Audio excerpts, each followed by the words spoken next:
即阵网络顶是咧传讲，台东有97台科技执法路段，可能会去影响到观光客意愿，要求这县府就爱伫咧观光导览道顶头画出来提醒游客。不过台东的警方是表示，这科技执法的路段是干那18搭，执法的重点是抢红灯，也有无让过路人为主。详细地点网络拢查得到。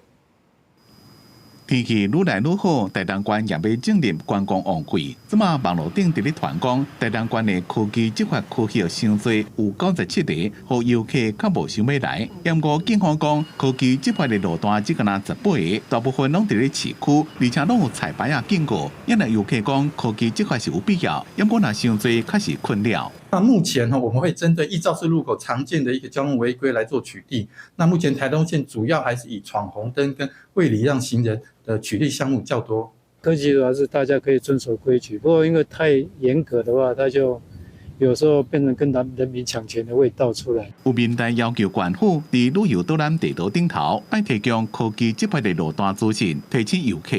那县政府也会在旅服中心做相关的提醒。警方表示，其实台东县政府的即时交通资讯网，拢会当查到接受翕相加科技执法的地点，民众用手机就查会到。公司新闻采访报道。